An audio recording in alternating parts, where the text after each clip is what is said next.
and you come to church, every day you are in church, hearing the pastor preach, what has changed? So I'm giving you a challenge this year. If my ministry and the church is not changing your life, come for release. It's either the words I'm preaching are lies, or you don't want to align to what I'm saying. It's either I'm a liar, or you have refused to align. The power of the church is not in activities. The power of the church is in transformation. So any activity that does not transform the people in the church is a waste of time. You know, many of us have covered up for the lack of God by multiple activities. People can no longer press for the word. People can no longer press for the word. People can no longer press for the word. I asked myself a question. I mean, come on. I mean, seriously, sir. I have at least 500 sermons. Okay, 440 that have been edited. And that's not from when I started preaching. That's from 3 years ago till now. We started recording. And I have about maybe 500 not edited. At least 1,000 sermons that most of you have heard from me. And when I hear the sermons, I'm like, Jesus, what realm is this? People that just hear me on audio. Some tell me about the transformation that the words have been able to do in their lives. Old sermons are doing new things.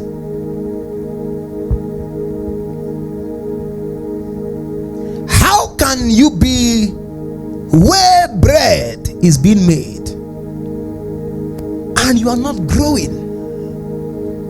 God began to ask me a very powerful question.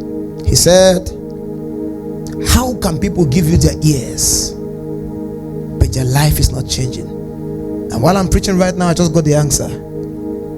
It's because they gave me their ears, not their heart.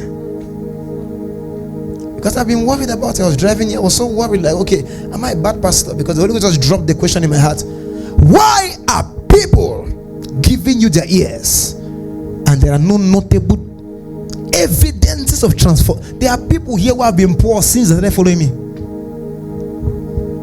Day one of your submission, you were broke. 5 years later, you are still broke. 3 years, you are still broke. 2 years, you are still broke. The thing in the word of God that changes men, why has it not happened to you? There are people that met me here, no desire for ministry. As I speak, there's still no desire for ministry. When you met your pastor, certain desires of your body were there.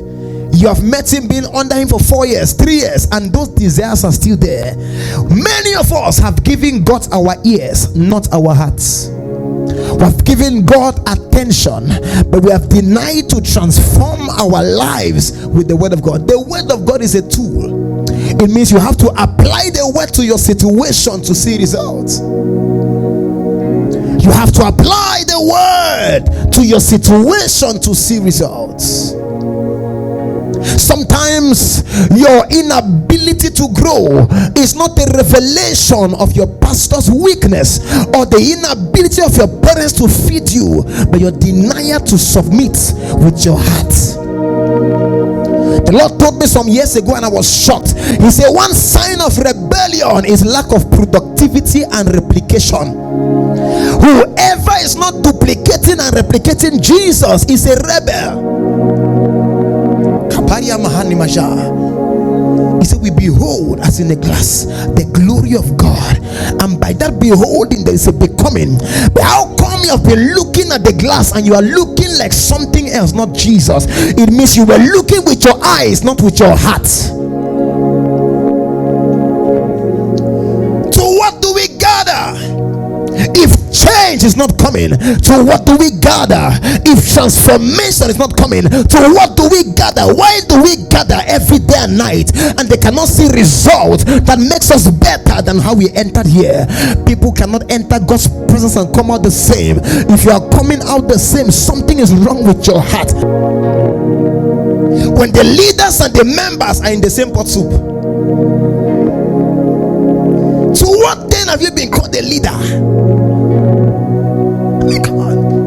And you get offended that rebuke you in public? As if you did well. Apostle Paul said, rebuke them in public that others may learn. And you can't rebuke anybody right now. I'll give you attitude. The mystery of science part 2.